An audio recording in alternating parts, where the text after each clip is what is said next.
Price the Lord, hallelujah. പ്രിയ സഹോദരങ്ങളെ, ഇന്ന് വ്യാഴാഴ്ച ദിനം.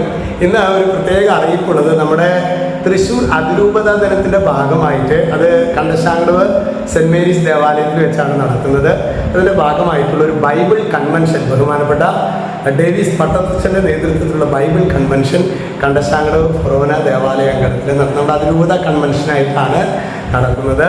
നിങ്ങൾക്ക് അറിവില്ല എങ്കിൽ, പ്രത്യേകിച്ച് ഈസ്റ്ററൊക്കെ കഴിഞ്ഞ ഒരു മലയാളത്തിലേക്ക് പോയിട്ടുണ്ടെങ്കിൽ, യേശുവിൻ്റെ നാമത്തിൽ കണ്ടശാങ്കടവ് ഫൊറോന ദേവാലയത്തിൽ വെച്ച് നടത്തപ്പെടുന്ന അതിരൂപത കൺവെൻഷനിലേക്ക് ബഹുമാനപ്പെട്ട ഡേവിസ് പട്ടത്തച്ഛൻ നേതൃത്വം കൊടുക്കുന്ന കൺവെൻഷനിലേക്ക് യേശു നാമത്തിൽ നിങ്ങളെ ഹാർദമായി സ്വാഗതം ചെയ്യേണ്ട. വ്യാഴം, വെള്ളി, ശനി, ഞായർ ദിനങ്ങളിലാണ് ഈ കൺവെൻഷൻ. നമുക്ക് 5 മണിയോടെ ജപമാലയുടെ ശുശ്രൂഷകൾ ആരംഭിച്ച് 9:15 കൂടി തീരാവുന്ന വിധത്തിലാണ് കാര്യങ്ങൾ ക്രമീകരിച്ചിട്ടുള്ളത്. ഹല്ലേലൂയ. ഇന്ന് നമ്മൾ ധ്യാനിക്കുന്നത് സുഭാഷിത പുസ്തകം 14:27. ഒരു വചനം പറയാണ്, ദൈവഭക്തി ജീവന്റെ ഉറവയാണ്. അതായത് ജീവൻ പ്രദാനം ചെയ്യുന്ന ഒരു ഉറവയാണ് ദൈവഭക്തി. ഉറവ എന്ന് പറഞ്ഞാൽ നമുക്കറിയാം, നമ്മുടെ കിണറ്റിന് ഉറയുള്ള കിണറാണെന്നൊക്കെ ചോദിക്കില്ലേ, അതായത് അതറിയാതെ വന്നുകൊണ്ടിരിക്കും അല്ലേ. ഇതുപോലെയാണ് ജീവന്റെ ഉറവ എന്ന് പറഞ്ഞു കഴിഞ്ഞാൽ ഏത് പ്രതികൂലത്തിലാണെങ്കിലും ഒരു ഓജസ്സും തേജസ്സും ദൈവഭക്തിയുള്ളൊരു വ്യക്തിക്കുണ്ടാകും.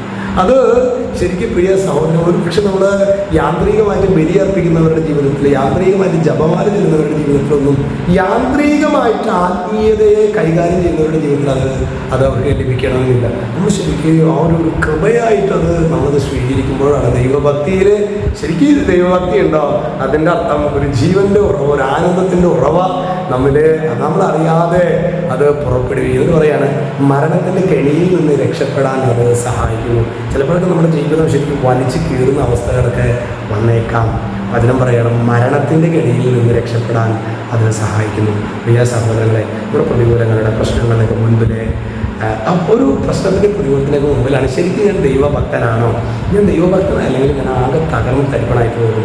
ഒരു ദൈവഭക്തൻ്റെ ഒരു ക്വാളിറ്റി എന്താണെന്ന് പറയുക, അവൻ പ്രതികൂലത്തിലും പാറ പോലെ അവൻ ഉറച്ചു നിൽക്കും. ഹല്ലേലൂയ.